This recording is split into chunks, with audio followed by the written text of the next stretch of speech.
NPM 251000305. Saya dari kelas H. Dan di sini saya ingin menjelaskan tentang demokrasi Pancasila. Di sini ada pengertian demokrasi Pancasila, yaitu demokrasi Pancasila adalah sistem demokrasi yang melandaskan nilai-nilai Pancasila sebagai ideologi dan dasar negara Indonesia. Dalam demokrasi ini, segala proses politik mulai dari pengambilan keputusan, penyelenggaraan, pemerintahan, hingga hubungan antar negara dan rakyat harus mencerminkan 5 sila Pancasila. Dan demokrasi Pancasila menekankan musyawarah untuk mufakat, gotong royong, keadilan sosial, serta keseimbangan antara hak dan kewajiban. Tujuan utamanya adalah mewujudkan kehidupan masyarakat yang harmonis, adil, dan berkeadaban sesuai kepribadian bangsa Indonesia. Selanjutnya ada latar belakang munculnya demokrasi Pancasila. Demokrasi Pancasila muncul karena demokrasi liberal pada tahun 1950 hingga 1959. Demokrasi liberal tidak cocok untuk Indonesia dan menimbulkan ketidakstabilan politik, kegagalan konstituante menyusun UUD baru, membuat negara semakin tidak stabil. Untuk menciptakan sistem politik yang sesuai dengan kepribadian bangsa dan berlandaskan nilai Pancasila, Presiden mengeluarkan dekret pada 5 Juli 1959 yang menegaskan kembali UUD 1945 dan melahirkanlah demokrasi Pancasila. Yang selanjutnya ada tujuan demokrasi Pancasila. Tujuan demokrasi Pancasila ada 5. Yang pertama adalah mewujudkan kehidupan politik yang stabil dan berkeadilan. Yang kedua, menjaga persatuan dan kesatuan bangsa. Yang ketiga, menjamin hak serta kewajiban warga negara secara seimbang.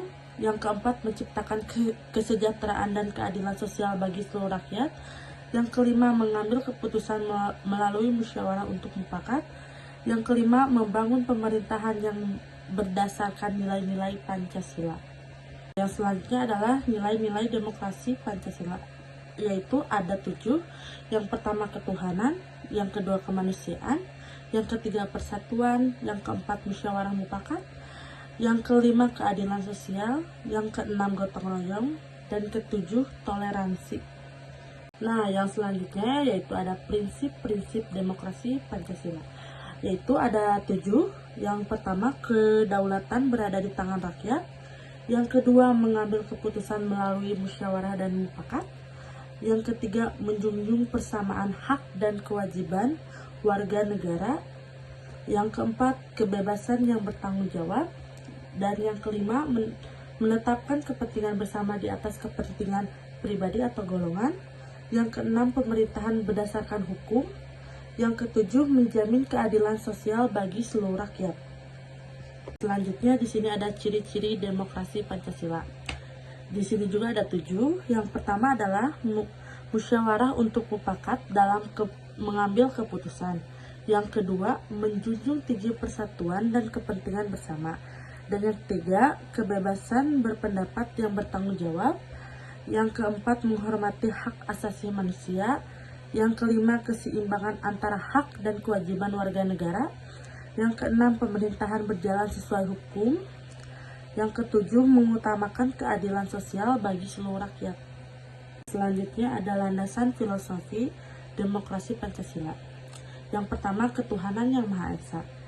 Semua keputusan politik dan kehidupan bernegara harus berlandaskan moral dan etika. Yang kedua, kemanusiaan yang adil dan beradab, yaitu menjunjung harkat, martabat, dan hak asasi manusia.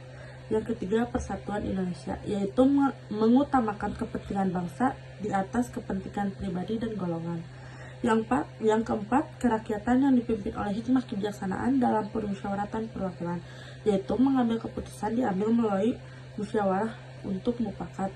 Dan yang kelima, keadilan sosial bagi seluruh rakyat Indonesia, yaitu menjamin kesejahteraan dan pemerataan bagi seluruh rakyat.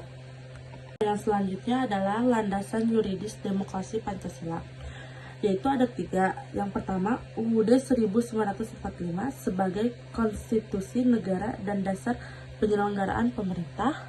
Yang kedua, TAP MPR tentang demokrasi Pancasila, yaitu menegaskan penerapan sistem demokrasi berdasarkan Pancasila. Dan yang terakhir, peraturan perundang-undangan lainnya, yaitu mendukung pelaksanaan prinsip-prinsip demokrasi Pancasila dalam kehidupan bernegara. Nah, selanjutnya ada perbandingan demokrasi Pancasila dan demokrasi liberal, yaitu yang pertama landasan demokrasi Pancasila. Pancasila sebagai dasar negara dan nilai hidup bangsa. Dan menurut demokrasi liberal, konstitusi liberal adalah kebebasan individu yang sebagai landasan utama. Dan yang kedua ada pengambilan keputusan, yaitu musyawarah untuk mufakat mengutamakan kesepakatan bersama. Menurut liberal, voting mayoritas lebih menekankan keputusan mayoritas tanpa selalu memikirkan minoritas. Dan yang ketiga, fokus dan tujuan. Demokrasi Pancasila menekankan kepentingan bersama, bersatu, dan keadilan sosial. Sedangkan demokrasi liberal menekankan kebebasan individu, hak pribadi, dan kompetensi politik. Yang keempat, karakteristik Pancasila gotong royong, toleransi, keseimbangan hak dan kewajiban. Yang kedua, liberal, yaitu individualistis, kompetitif, hak pribadi lebih diutamakan. Di sini juga ada pelaksanaan demokrasi Pancasila, yaitu pemilu langsung, umum, bebas, rahasia, jujur, dan adil. Yang kedua, musyawarah, mufakat, dan partisipasi masyarakat. Yang ketiga, sistem perwakilan melalui DPR dan DPD. Yang keempat, pemerintahan berdasarkan hukum atau UUD 1945. Yang terakhir, menjaga keseimbangan hak dan kewajiban warga. Nah, di sini ada tantangan demokrasi Pancasila, yaitu ada 5, yaitu money politik, yaitu politik uang yang merusak proses demokrasi. Yang kedua yaitu korupsi dan penyalahgunaan kekuasaan, mengurangi kepercayaan masyarakat. Yang ketiga, kurangnya partisipasi politik, yaitu rendahnya keterlibatan rakyat dalam proses demokrasi.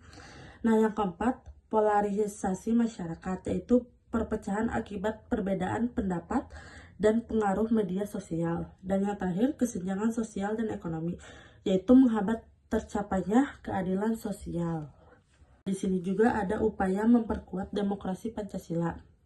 Yang pertama, meningkatkan. Nah, di sini ada upaya memperkuat demokrasi Pancasila. Yang pertama, meningkatkan pendidikan untuk masyarakat agar warganya lebih sadar dan aktif dalam demokrasi. Yang kedua, penegakan hukum yang tegas, yaitu memberantas korupsi dan penyalahgunaan hukum. Yang ketiga, transparansi dan akuntabilitas pemerintah, yaitu membuka akses informasi dan tanggung jawab publik. Dan yang keempat, menguat lembaga demokrasi seperti KPU, Bawaslu, dan lembaga peradilan. Dan yang terakhir, mendorong partisipasi masyarakat dalam musyawarah pemilu dan pengambilan keputusan publik. Yang terakhir ada kesimpulan demokrasi Pancasila. Demokrasi Pancasila merupakan sistem politik unik Indonesia yang berlandaskan Pancasila sebagai ideologi dan pedoman bernegara. Sistem ini menegakkan musyawarah untuk mufakat, kepentingan bersama, dan keadilan sosial, sekaligus menjaga keseimbangan antara hak dan kewajiban warga negara. Dengan prinsip-prinsip ini, demokrasi Pancasila bertujuan mewujudkan masyarakat yang harmonis, berkeadilan, bersatu, dan sejahtera, sesuai karakter dan nilai-nilai bangsa Indonesia itu sendiri. Terima kasih, sekian presentasi saya.